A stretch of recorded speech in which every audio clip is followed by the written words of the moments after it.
Welcome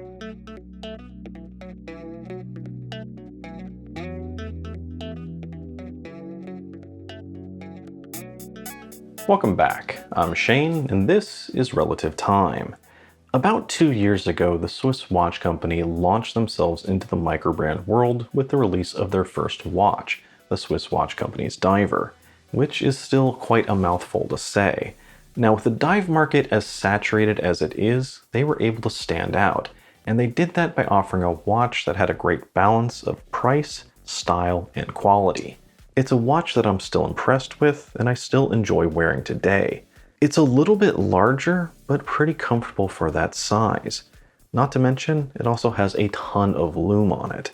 Since then, the Swiss watch company has been busy behind the scenes working on a few new projects, one of which was released earlier this year with their rather unusual sports watch. It's one that I was pretty interested in seeing, but the timing just never quite worked out to get one. However, they recently let me borrow their next two releases, the first of which is their titanium field watch, the Bunker, and the other is the Mark II version of their Diver. The Diver should be coming out this month, and the Bunker soon after that. Now, hopefully I'll have a review out of that Bunker sooner rather than later, and at the end of this video I will give you a quick preview of it. But here we're going to mainly focus on the Mark II Diver, and that is one that is pretty similar to the original. Now, the Swiss watch company let me borrow these two watches, and when I'm done, I'll be shipping them off to another reviewer. Yet, some of you may have noticed that promotional tag in the beginning. And that's there because when I did the review of the original Diver, they let me keep the green version that they sent me. And since I'll be showing this one off a few times throughout the review, I thought it was safe just to throw up that promotional tag. Anyway, let's just get to it and first start off by taking a look at the specs, which should be identical to the original. So we're looking at a 44mm wide case without and almost 48mm wide with the crown, as well as a lug-to-lug of almost 50 and a height of 13.5. So it is a little larger than your standard 42mm divers that are out there. Yet due to the curvature of the lugs and the design of the bracelet, I've always found it to be rather comfortable on my 7-inch wrist. And almost strangely so, considering it has a longer lug-to-lug. The watch is a little heavy at 200 grams, and that's with its bracelet, which is very apparent from the moment you pick it up, as it just has a really solid, well-made feel to it. And that kinda is a double-edged sword. You know, on one hand, it's a sign of great build quality, but on the other, it is a weight you do feel throughout the day, at least compared to some other divers I've worn.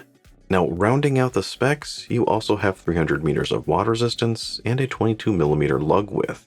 So you should have lots of strap options here, but just like the original version, there's not a whole lot of clearance between that spring bar and the case. So you will need some curved spring bars if you want to have a wide variety of options. The finishing of the watch and the bracelet is great here, and that's always been one of the biggest takeaway with their divers, as it's a very nice and almost buttery smooth brushed finish throughout the entire watch, which really gives it a mostly tool-like or all-business look.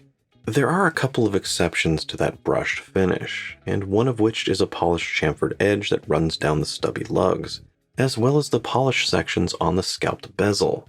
And those few polished parts really make a huge impact in how the watch plays with the light, as it not only helps catch your eye, but gives the watch a small touch of elegance, which plays perfectly with the small polished sections of the bracelet.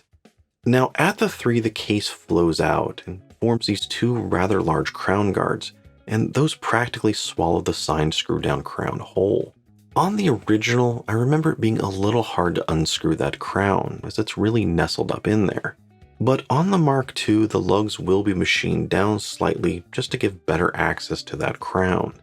Moving to the rear, we have an exhibition case back, and one with all the pertinent information. While on the front, we have the same domed sapphire crystal, and it has 5 layers of AR coating. I also believe that it's only a single domed sapphire crystal, so there will be some distortion of the dial at certain angles, which in this particular case, with this particular design, I think enhances the look. Those rather large indices that always have a slight green glow to them, they just look terrific when slightly magnified. The bezel here is also great, and that was one of my favorite parts of the original. Not only is it easy to grab with the scalped edges, but it has a fantastic action. There's no backplay and has a great audible and tactile response as you turn it. But what I really like here is the design of the ceramic insert, where the majority of it has this matte texture, and that just enhances the tool watch aesthetic. Yet it also has a polished reflectiveness that you'd normally see on ceramic inserts, and that's on the raised components, which just gives it a rather cool two-tone effect. Now, let's talk about the color here of both the insert and the dial. I believe there are going to be 6 different colorways available for the Mark II, and unfortunately they retired the green version, which was my favorite. But in its place, they have introduced 2 new versions, a light brown and a dark brown version. This is the light brown version, and it's a pretty interesting colorway I haven't seen before. I thought it was a little odd at first, but I did find myself warming up to it over time. In normal lighting conditions, the matte bezel has almost a milk chocolate look to it, while the dial has a look that's kind of a mix of copper and rose gold. Yet in direct light, like I'm using here, there's almost a light purple or lavender hue that's added in. It's pretty faint, but I think it is there. So it's definitely an interesting and unique color, and especially so on the sunburst dial. Although I still think I like my green version better. Now, the biggest change for the Mark II is going to be in the dial. With the exception of the black variant, they're all going to go from a matte texture to a beautiful reflective sunburst. And as such, they've also removed the rather controversial square box that sits in the middle. And that, I think, really changes up the look. Even though all the same components are here, I think the reflective sunburst version has a cleaner and more streamlined look, and especially so at the top where you have the applied logo. The older version with the matte dial also had more of a rugged tool watch look. Well, this one I think is a bit more elegant and dressier. It still looks great, it's just kind of different. And having a dressier, larger dive watch I think is a little more unusual. Now, they're probably going to hate me for saying this, but I actually miss that box in the middle. I know why they took it out, because that was the #1 complaint they always got about the design. For a lot of people, it was just a little too weird.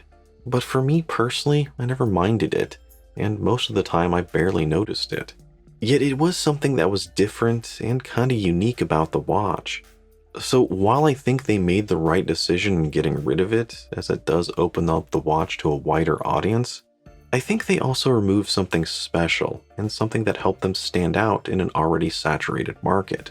But it is kind of what it is here. Now, other than that, the rest of the dial design is going to be the same, where you have a raised chapter ring and a mixture of large dots, dashes, and a triangle for the indices. And just as before, the indices have a ton of lume to them, so there's always a little faint glow to it. The date is at 3, and I think with the sunburst dial, it actually kind of stands out more than it did with the matte. Not really sure what they can do about it, other than maybe a color match date wheel would go a long way to help. The hands here are also fantastic. They're nice wide broad swords with a great length, which makes it a watch that not only has a fantastically large presence, but one that's rather easy to use and read. Another change for the Mark II is in the lume. Now, the original version was great to begin with, as it had 20 layers of superluminova. And 20 layers is kind of crazy to even begin with. I think most divers have maybe 5 or 6, and some of the more extreme micro brands out there use about 15. So if 20 layers wasn't enough, now they're going to upgrade that from standard grade to X1 grade superluminova. And for a lume nut like me, that's really something I'm dying to see and test out. But unfortunately, the prototype they sent me doesn't have that upgraded lume, just has the standard version. So it really shouldn't be any different than the original. But even with that, I decided to test it anyways. So this doesn't really have much bearing to the final version, but I thought it was interesting. The hands fade out just about the same time as the original version, but the dial here, it just goes and goes. So just thought that was kind of interesting. Now, hopefully in the future, they'll send me a final one to test out, but for now, I think you can be confident that it'll have great lume. Movement-wise, we have a Sleeta SW200, and that's a movement that's pretty common for a Swiss-made watch at this price. It's high beat, 38-hour power reserve, hacking, and hand winding. Overall, it's a pretty great movement, and more or less equivalent to an ETA 2824. So about the straps and bracelet. Now, as far as I know, there are going to be two options available. You'll have a fitted rubber strap and a metal bracelet. They didn't send that strap along, so I can't really tell you much about it, other than I am glad to see it being fitted, as I think that's something I mentioned in my original review. But I believe the metal bracelet here is going to be the same. It's more or less a brushed oyster bracelet, but it does have two polished chamfered edges running down the middle section, which creates a great two-tone effect, and also has these two running lines which guide your eyes right towards that expansive dial. Overall, it's a great quality bracelet, and one that matches the watch nicely. It has solid links, solid end links, and a solid clasp. Although they did make a rather big change to the clasp itself, as it now comes with a diver's extension style clasp.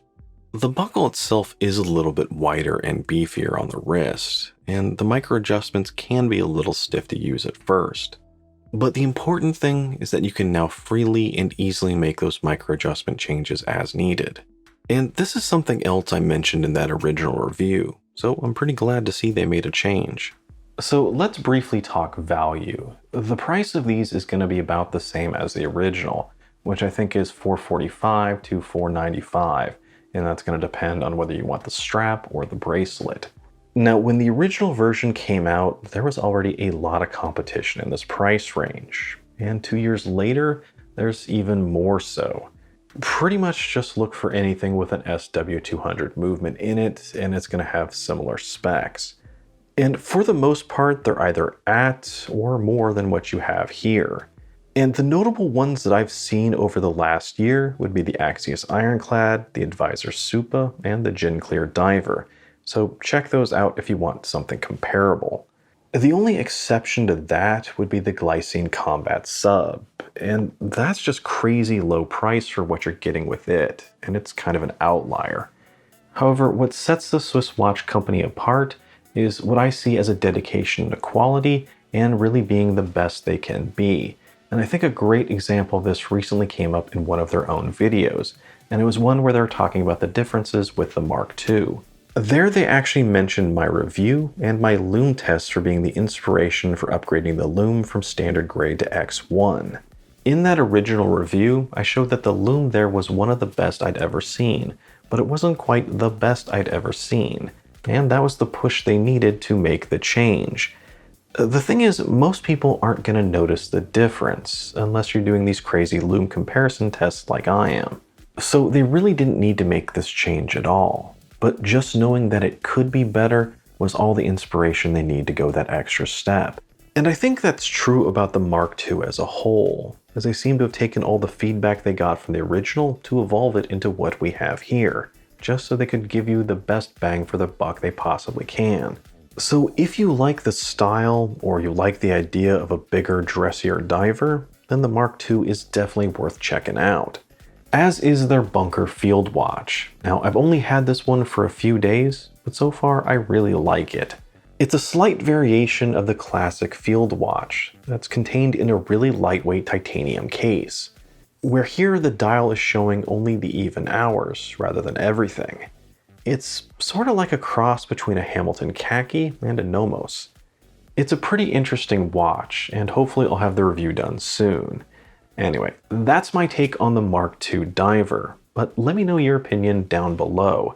And if you have any specific questions about the bunker, ask those as well, and I'll try to address them in the review.